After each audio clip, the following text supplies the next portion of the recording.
Jadi manuskrip Al-Singkili ini merupakan kitab pertama Al-Quran yang diterjemahkan ke dalam bahasa Melayu atau tafsir Al-Quran dalam bahasa Melayu pertama di Indonesia, dan itu merupakan kitab yang mengantarkan orang-orang di Nusantara paham arti Al-Quran.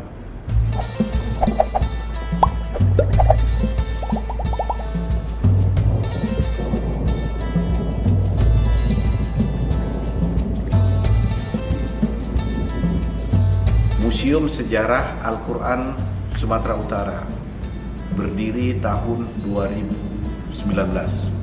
Museum ini didirikan dalam rangka menyelamatkan mushaf, menyelamatkan manuskrip dan segala kekayaan yang ada di dalamnya, baik gaya, kaligrafi, iluminasi. Dan karena di museum ini tidak hanya mushaf Al-Quran, tapi juga ada tafsir Al-Quran, ada terjemahan Al-Quran, dan ada kitab-kitab keagamaan lainnya yang juga semua berbentuk manuskrip, maka museum ini menjadi pusat kajian dari para ilmuwan yang berkaitan dengan studi-studi Al-Quran.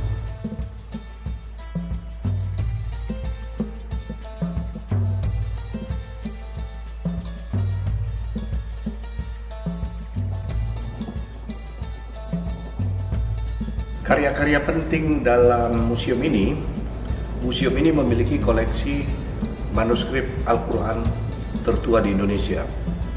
Mushaf itu artinya Al-Quran lengkap. Karena dia manuskrip, maka manuskrip itu Al-Quran, manuskrip mushaf Al-Quran yang ditulis tangan. Manuskrip ini ada di belakang saya. Berdasarkan Kolopun, merupakan manuskrip tertua di Indonesia dengan angka 1074 Hijriah atau 1659 Masehi. Berdasarkan angka tahun di Kolopun ini, maka ini termasuk manuskrip tertua di Indonesia, walaupun dia menimbulkan kontroversi.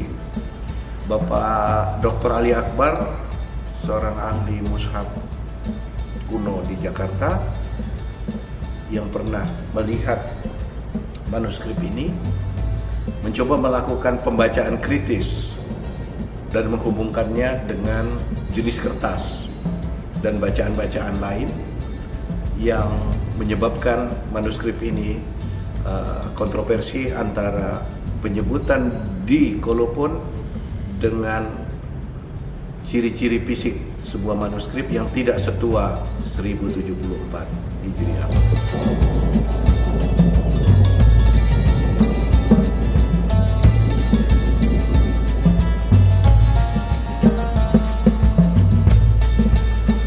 Ada satu lagi yang merupakan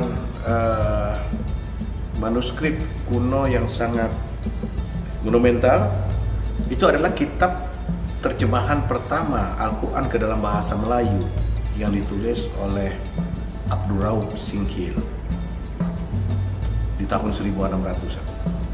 Jadi manuskrip Al-Singkili ini merupakan kitab pertama Al-Quran yang diterjemahkan ke dalam bahasa Melayu atau tafsir Al-Quran dalam bahasa Melayu pertama di Indonesia, dan itu merupakan kitab yang mengantarkan orang-orang di Nusantara paham arti Al-Quran.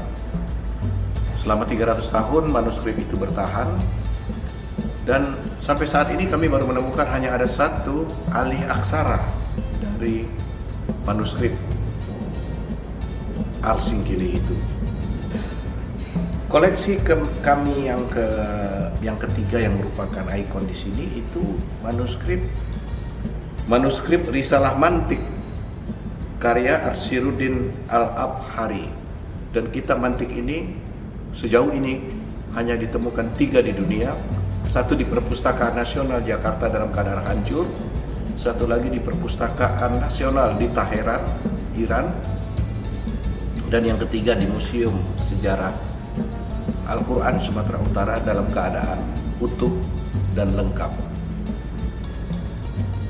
Kami juga memiliki banyak lagi manuskrip lain yang dalam kesempatan lain kami akan jelaskan. Tapi salah satunya dari segi iluminasi, ada manuskrip khas Pantai Timur Sumatera.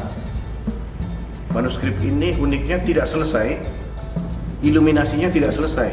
Kita tidak tahu apa penyebab itu tidak diselesaikan oleh pembuatnya, oleh pelukisnya. Apakah karena tintanya habis atau karena pelukisnya meninggal dunia.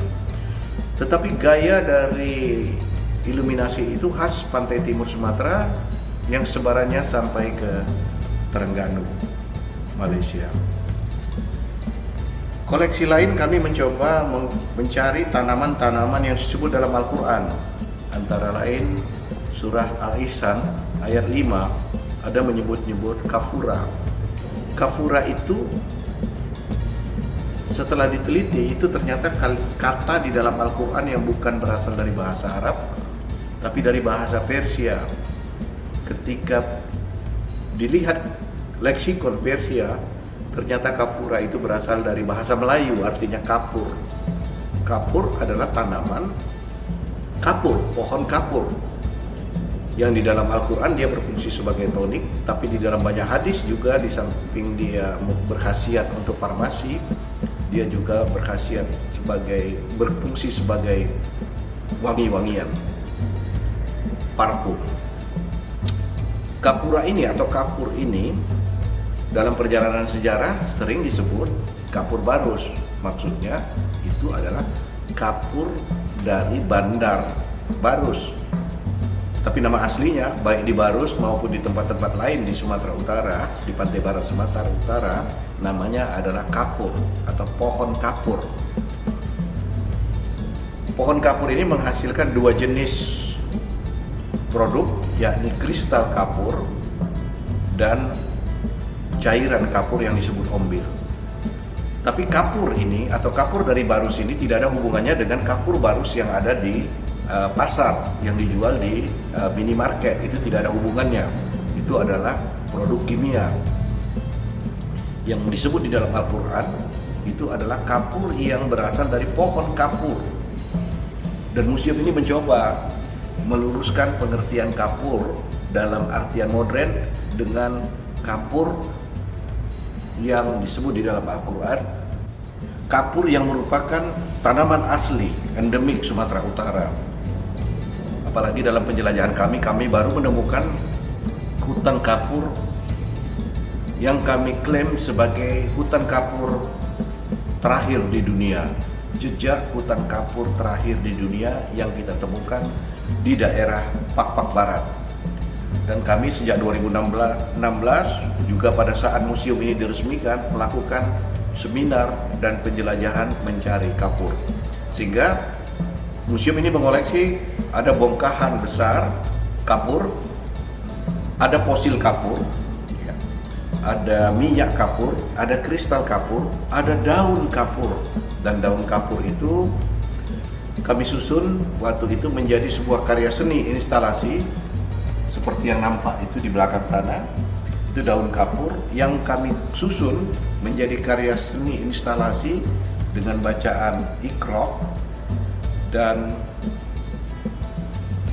ada di sebelah sana satu lagi juga dari kapur, daun kapur, karya seni instalasi dengan bacaan Kafura.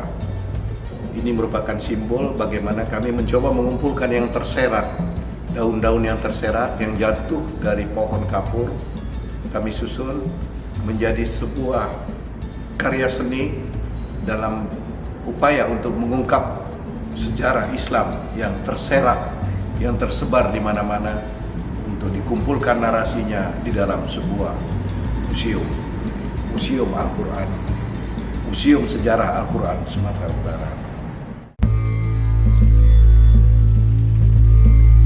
Museum ini juga mengoleksi tidak hanya mushaf, tidak hanya kitab-kitab keagamaan kuno yang tertulis di kertas, tapi juga kami mengumpulkan banyak sekali jejak-jejak artefak Islam, seperti koin-koin yang berkaitan dengan kedatangan Islam, koin-koin lama pada era Umayyah dan Abbasiyah, yang di koin-koin itu ada jejak Al-Quran, Bahkan surah Al-Quran ditulis di dalam koin-koin Umayyah dan Abbasiyah. Dalam beberapa kesempatan seperti dalam MTQ atau di dalam baru-baru ini dalam peringatan Nuzul Quran di UIN Sumatera Utara, saya menyatakan bahwa ayat Al-Quran pertama kali masuk di Sumatera Utara itu bukan di kertas, tetapi di dalam koin kuno Umayyah. Museum ini mengoleksi satu koin yang dicetak tahun 79 Hijriah di Basra, ditemukan di Bongal atau Desa Jago-Jago di Tapanuli Tengah, yang berisi ayat Al-Quran. Kami perkirakan itu adalah ayat Al-Quran tertua yang ditemukan di Indonesia. Ayat Al-Quran yang ditorehkan di dalam koin Umayyah, ditorehkan sebagai salah satu jejak peradaban Islam yang penting di Nusantara. Nanti di museum ini juga ada, selain koin, ada juga pecahan-pecahan kaca dan botol-botol dari Timur Tengah, juga ada keramik, ada manik-manik yang memperlihatkan ada relasi panjang antara dunia Islam dengan Sumatera Utara. Benda-benda ini ditemukan di kawasan Sumatera Utara, khususnya di pantai barat Sumatera Utara. Jadi Sumatera Utara memiliki relasi yang sangat panjang dalam perjalanan Islam di Indonesia, dan kami mencoba menyelamatkan, mengumpulkan dan merawat artefak-artefak Islam yang penting yang ditemukan di Sumatera Utara. Itu salah satu fungsi dari keberadaan Museum Sejarah Al-Quran di Sumatera Utara.